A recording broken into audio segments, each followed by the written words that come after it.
This is the result of poor parenting. Parents of troubled children lack the qualities of true leaders. I'd love to see the face of such an irresponsible parent. That was what my father, John, said as his final remark during the mayoral debate, responding to a reporter's question about a scandal involving another politician's son. Seated in the front row of the VIP section were the CEO of Anderson Capital and his wife. My father's campaign saw one goal as paramount in this election: securing a $1 billion factory investment from this powerful firm. As the linchpin for job creation and economic growth, my father was determined to secure the Anderson family's support no matter what it took. I sincerely hope Mr. Anderson will invest in our town. My father had repeated countless times throughout his speech. Then came the question from a reporter. Recently, Senator Wesley's son was arrested for underage drinking. As a candidate, how do you feel about situations like this? My father answered smugly, "This is the result of poor parenting. Parents of troubled children lack the qualities of true leaders. I'd love to see the face of such an irresponsible parent." In that instant, a woman from the VIP section stood up. "Maybe you should look in the mirror. Then you'll see an irresponsible parent is standing right in front of you, Dad." All 2,000 attendees turned their eyes toward the woman who had just spoken. She was none other than the wife of the CEO of Anderson. Next to her, Brian Anderson also rose, scanning the stunned crowd. "Everyone, this is my wife, Lauren, and she is also the biological daughter of candidate John Smith." Gasps rippled through the audience. No one had expected that the wife of the billionaire investor was also the estranged daughter of the candidate, and that she would publicly brand him as an irresponsible parent. I had spent 22 years preparing for this moment. Since I was 17, after enduring unspeakable cruelty, I've climbed step by step. Each step driven by a quiet, calculated pursuit of justice. Let me tell you who I am now. My name is Lauren Anderson, age 39. I'm the Vice President of Anderson Capital and CEO of the New Hope Foundation, an organization I built from the ground up. The foundation is the largest women's empowerment nonprofit in the country, with an annual budget exceeding $100 million. We've supported over 100,000 women so far and have worked alongside the government to help shape legislative reform. I've been named one of Forbes' 50 most powerful women in the world for 7 consecutive years. I serve as a UN Special Ambassador for Women's Empowerment. I've been invited to the White House multiple times and maintain a personal relationship with the First Lady. My office is on the 50th floor of a Manhattan skyscraper. I wake up at 5 a.m., train for 2 hours in my private gym, and am at my desk by 7, managing a team of 200 staff members.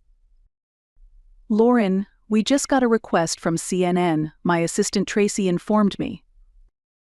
"They want you live on air tonight for a debate on teen pregnancy."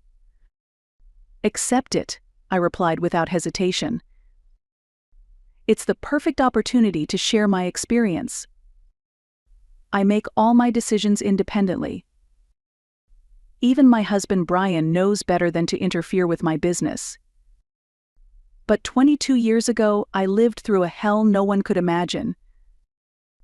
Let me take you back to a small town in California, 22 years ago. I was 17, enduring unspeakable abuse in my own home. My father, John Smith, was a political science professor at the local university. My mother, Vanessa, a former banker. My sister, Kelly, a pageant queen and town darling. To outsiders, we looked like the picture-perfect family. But behind closed doors, it was a living nightmare. I was emotionally and physically tormented by every member of my family. "Lauren, you're hideous." My father would sneer at me during breakfast. "Hard to believe you share the same genes as Kelly." With that face and that brain, your future's doomed. My mother would add, I wish you had never been born.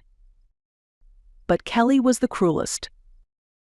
Thanks to you, I seem more valuable. Lauren being compared to my ugly little sister only makes me look more beautiful. And that was just a daily routine. From the moment I woke up to the moment I went to sleep, I was bombarded with insults and psychological torture. But the most degrading part was the financial discrimination. Kelly received a $500 monthly allowance, luxury clothes, private piano and ballet lessons, and funding for elite private schooling. I, on the other hand, got the bare minimum. My clothes came from thrift stores or were Kelly's hand-me-downs. I wasn't allowed to take any extracurriculars, and even attending public school was considered a waste of money. At 15, I began working part-time. But my paychecks were confiscated. It's to help with household expenses, my father said coldly. The money you earn belongs to this family. All of my monthly paycheck was taken and used to pay for Kelly's extracurricular lessons. When I tried to go out with my few friends, my father would sabotage it. He'd call their parents and say, "You shouldn't let your daughter hang out with Lauren. She's a bad influence." It was all lies. But no one dared question the town's respected professor. Eventually, I was completely isolated. My friends began to avoid me, and at school, I was completely alone. The verbal abuse was only one part of it. My father regularly physically punished me. "It's discipline," he said coldly. "A failure like you needs strict correction." I was hit and kicked over trivial matters, and at times locked in my room without food. My mother and sister never stepped in. "It's Lauren's fault," my mother said. "She makes your father so angry." But the most unforgivable thing they did was deliberately trying to destroy my future. I had top grades. I dreamed of going to college. But my father made sure to crush that dream completely. Girls don't need a college education. That was my father's verdict. Graduate high school and get a job, start contributing to the household. He tore up my scholarship applications right in front of me. "You're reaching above your station," he sneered. "A girl like you in college? Don't make me laugh." He used his influence as a respected professor to sabotage my recommendation letters. He made sure I'd never have the chance to go. In the midst of that living hell, there was one glimmer of light. Brian Anderson. He was a college student working part-time at a local cafe. He was the first person who treated me like a human being. To keep my part-time earnings hidden from my parents, I asked for my pay in small amounts, always in cash. And it was with that secretly saved money that I allowed myself one small escape, a visit to a cafe. That's where I met Brian. "You're beautiful," he said the first day we met. "But why do your eyes look so sad?" Tears welled up in my eyes. For the first time in my life, someone had called me beautiful. We started seeing each other in secret. I knew that if my family found out, they might actually kill me. On weekends, we'd meet at a remote lake outside of town.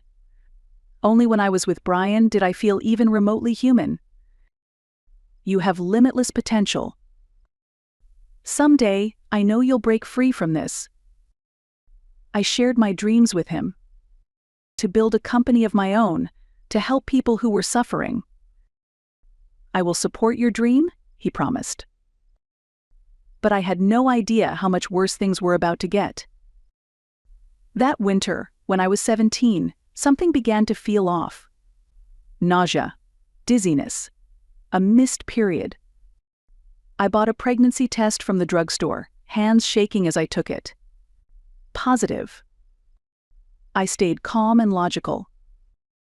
It was unexpected, yes, but freaking out wouldn't help. I decided to talk to Brian first, then my parents. At the lake, I told Brian I was pregnant. He was shocked at first, but then, without hesitation, he stepped up. "I'll take full responsibility. I'll protect you and our baby." Brian said it with unwavering determination. Just then, a sleek black luxury car pulled up near the lake.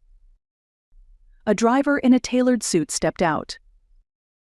"Mr. Brian Anderson, your father is requesting your presence." I froze. "Driver? Father? Lauren, there's something I haven't told you." Brian looked at me with regret. "My father is Frank Anderson, founder of Anderson Capital." My world shattered. Anderson Capital? One of the biggest investment firms in the country? He was the heir to an empire? "I just wanted a normal relationship with you. But now things are different. I'll use every resource I have to protect you both." The next day, I gathered all my courage and told my parents the truth. "Mom, Dad, I'm pregnant." My father's reaction was beyond anything I could have imagined. "You filthy whore." He slapped me hard across the face. "Pregnant at 17. You shameless disgrace." My mother joined in. "What will the neighbors think? You've ruined John's reputation." My sister Kelly just laughed. "Knew it. That's so Lauren. Loose with her head and her legs." My father shoved me to the floor. "You'll get an abortion. Now, and no one will ever know." "Dad, please." I tried to reason with him, but he only grew more violent. "No buts. You are a stain on this family." The next morning, my mother dragged me to a gynecologist's office. Kelly came too, to make sure I didn't run. The doctor, Dr. Hilary Miller, spoke with a grave tone. "Considering Lauren's medical history, there are significant risks involved with termination. Due to previous ovarian surgery and hormonal imbalances, there's an 85% chance she'll never conceive again." My whole body trembled. Never have children again? That would change my entire future. "This could very well be your first and only pregnancy," Dr. Miller warned. Something inside me shifted irrevocably. "I won't have an abortion. I'm keeping this baby." My mother and Kelly turned pale. Back home, I begged them to understand. "Mom, Dad, please listen. If I go through with this, none of us will come out okay. If I can't have children later in life, you'll never have grandchildren." But my father refused to listen. "Shut up. Reputation matters more than anything." After I refused the abortion, the abuse became unbearable. First, my father called my workplace. "My daughter Lauren is pregnant. She's become irresponsible. Please fire her." It was a lie, but I was terminated immediately. My only income source was gone. Then he spread vicious rumors across town. My daughter got pregnant at 17. The father? No one knows. She's just some wild, loose girl. It was another lie. But no one dared question the town's most respected professor. When people saw me, they visibly turned away. At the grocery store, I'd hear them whisper, "That's her, the one. Pregnant at 17? How tragic. Poor parents." The violence at home only escalated. My father began beating me regularly. "You've disgraced this family. I can't even stand the sight of your filthy face anymore." His verbal abuse turned vicious. They cut my meals down to scraps, one meal a day, usually leftovers. I was pregnant and malnourished.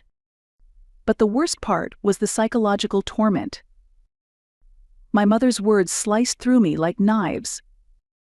You should never have been born. You've ruined my life. Kelly was no less cruel. That baby in your stomach? Probably defective, just like you. Must run in the blood. I cried myself to sleep every night. But I couldn't give up. I had to protect the child growing inside me. In my 3rd month of pregnancy, the final blow came. One morning at breakfast, my father gave me an ultimatum. Lauren, this is your last chance.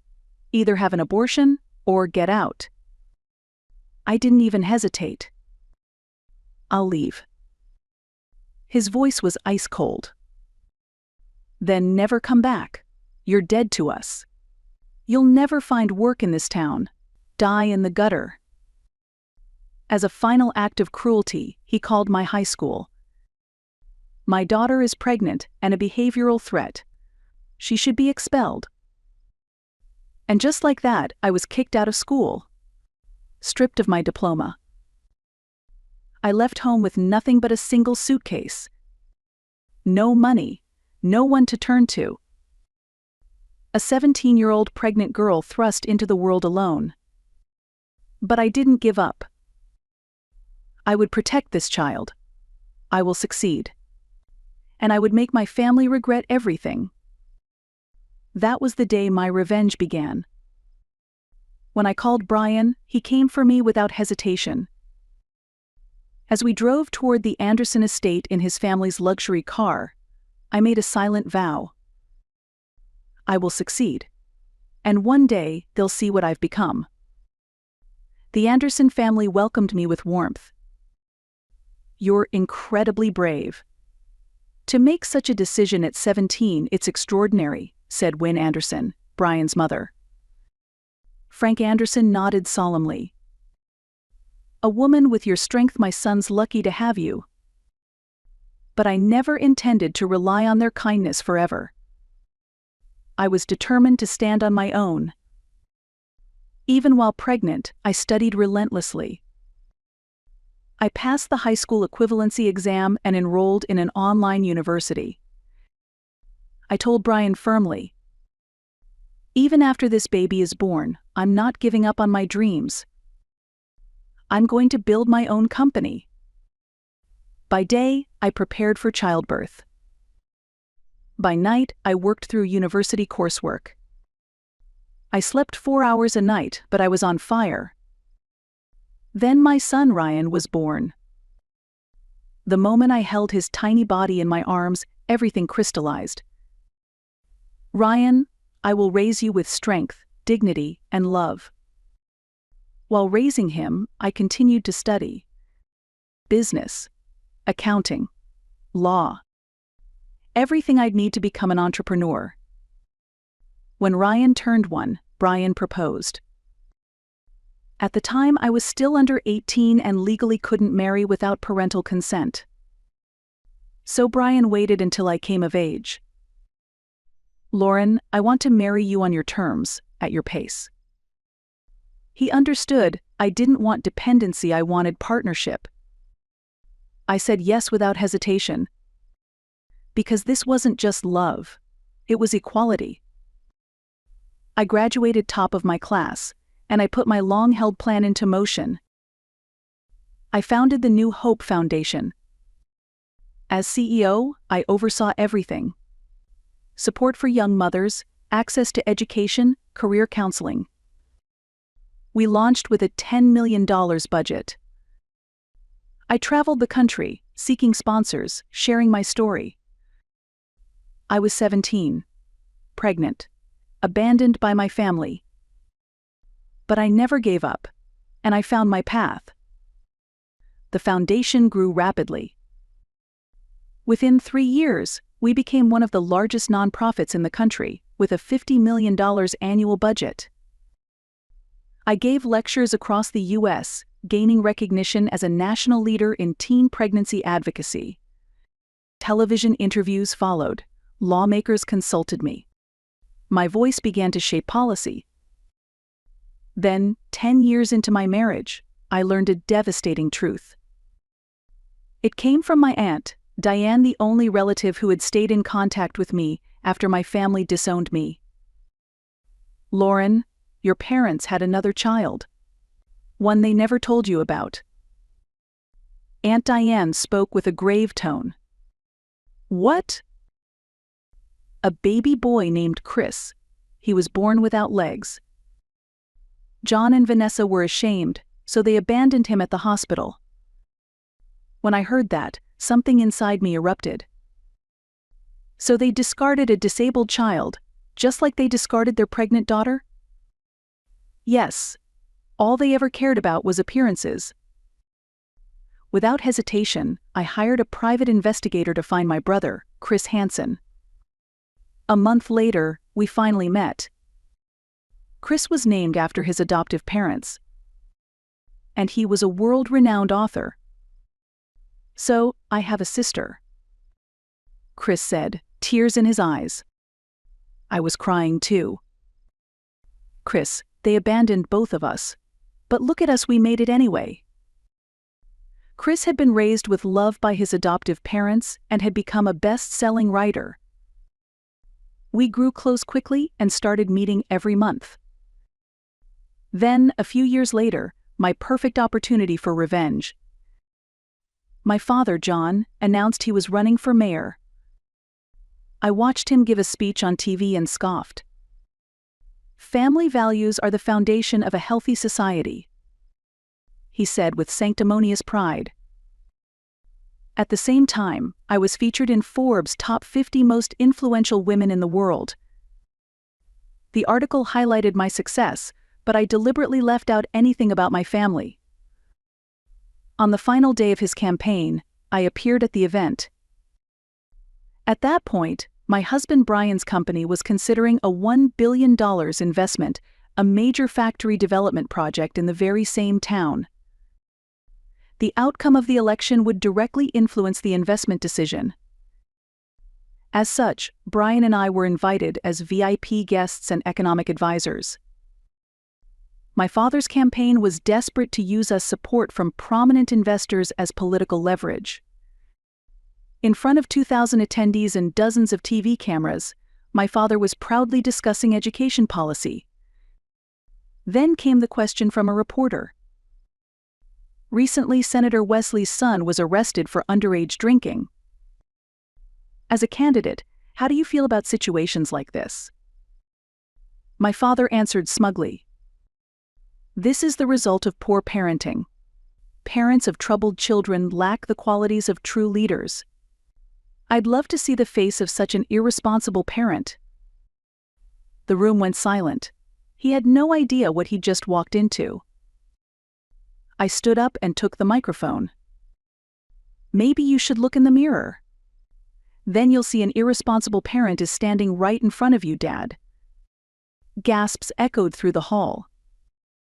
Cameras began flashing wildly. The crowd was stunned. My father's face was drained of color. "Lauren? It can't be." My husband Brian slowly rose to his feet and took the mic. "Good afternoon.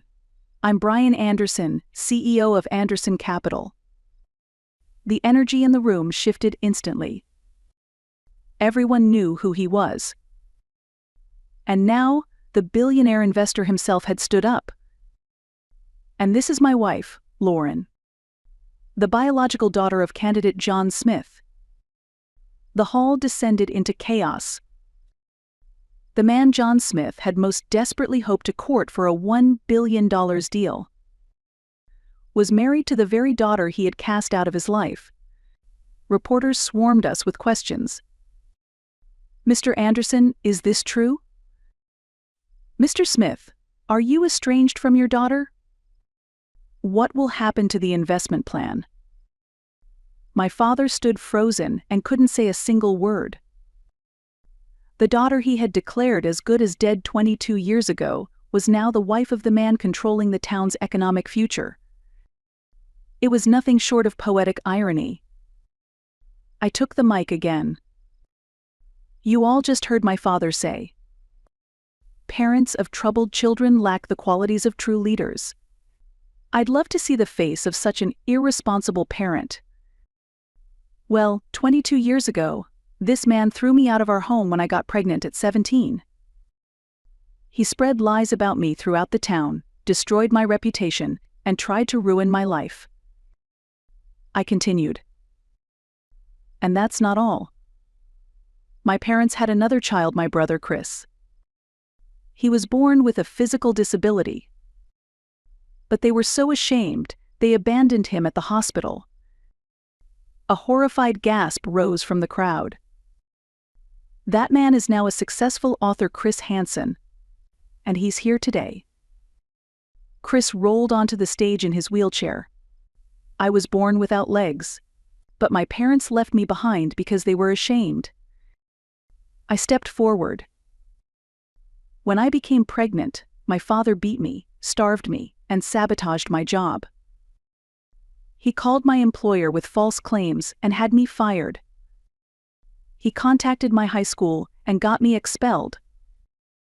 Then he spread vile rumors across town telling people I was a promiscuous teen who didn't even know the father of her child. The hall exploded into shouts and flashing cameras. And now that same man dares to preach about family values. He abandoned not one, but two of his own children. One through violence and one through desertion. What kind of hypocrisy is that? Reporters bombarded him with questions. My father stood there, speechless. The footage went viral in minutes. The hashtag #SmithHypocrisy was top trending nationwide. And the first to fall was the man who once ruled his home with an iron fist. Within 24 hours of my public revelation, he withdrew from the mayoral race. His supporters fled like rats from a sinking ship. Protesters gathered outside his campaign office with signs reading, "Hypocrite. Man who abandons his children." The university acted swiftly. Citing a serious scandal in direct violation of our core values, my father was immediately dismissed. At 67, John Smith was unemployed, disgraced in the national spotlight. And no one would hire him again. The man who once held his head high with the title of professor had now become a pitiful old man completely ignored by the world. 2 years later, my father was diagnosed with heart disease. Unable to afford surgery, he came to me in tears. "Please, Lauren, I might die," he begged. His voice was unrecognizable, no longer the same man who had once screamed, "Get out," while hitting me 22 years ago. I agreed on one condition. He would issue a public apology on local television. The man who once lived for pride and reputation was apologizing on national TV, crying, "I failed as a father." It was the ultimate humiliation. But my mother's downfall was even more tragic.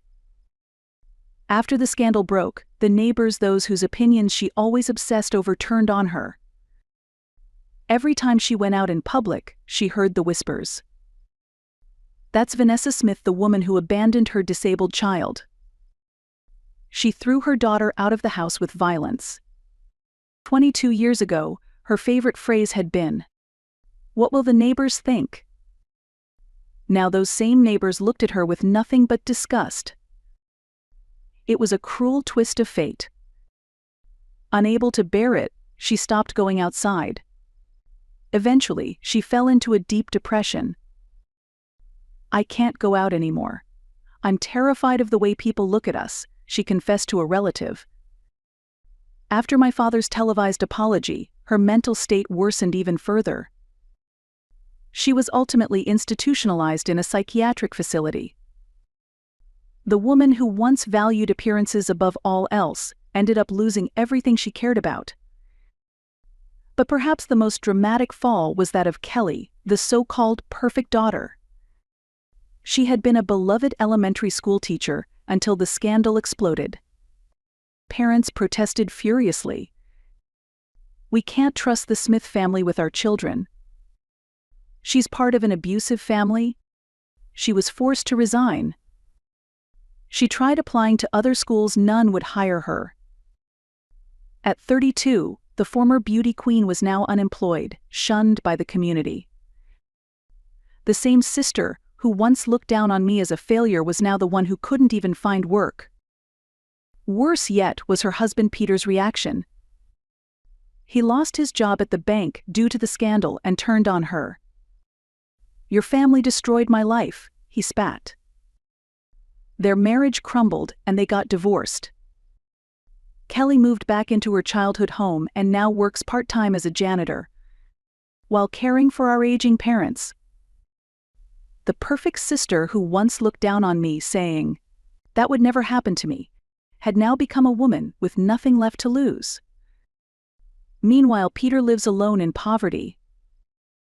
The pride he had as a banker, his marriage, everything is gone. Today, the Smith family survives on a meager pension. The once pristine family home is in disrepair. The yard is overgrown. They are completely ostracized from the community, known only as the disgrace down the street. It was exactly what they had once tried to do to me. They had thrown me out, spread lies about me, tried to destroy me socially. Now society has done the same to them. Perfect poetic justice.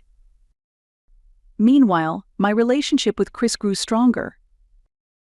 His wife Ashley and their 2 adopted children became part of our family. "We finally found our real family," Chris said one day. "Love is stronger than blood," I replied. Chris turned our story into a novel, The Abandoned Children. It became a nationwide bestseller. He donated part of the royalties to the New Hope Foundation, so that other children in similar circumstances could get the help they needed. Today, I am recognized as one of the most influential women in America. The New Hope Foundation now operates with an annual budget of over $100 million and has supported over 200,000 women nationwide. My son Ryan is now 22. He graduated valedictorian from Harvard University. My daughter Emma, now 17, is equally brilliant and full of promise. "Mom, I'm proud of you," Ryan told me one day. "You came from such a difficult place and built this extraordinary life." Brian supports me in every way. "You're my pride," he often says. Our marriage remains strong, built on mutual respect and love. My father's surgery was a success, but his social standing? That was beyond repair. The townspeople never forgave them. Kelly still works part-time, cleaning offices, while caring for our father. They got what they deserved, I once heard someone say on the street. After what they did to Lauren 22 years ago, this is justice. 22 years ago, I was a 17-year-old girl beaten, abandoned, publicly shamed by my own family. But today, I am the wife of a billionaire, a successful CEO, and a symbol of hope for thousands of women. I rose from the ashes, built an empire, and used my success to uplift others. I became a beacon of light for those still trapped in darkness. And the family that abused me? They lost everything: financial security, social status, mental stability. Everything they did to destroy me 22 years ago came back to destroy them. This is true justice. And now I am genuinely happy. And I'm sharing that happiness with others. This is my real victory.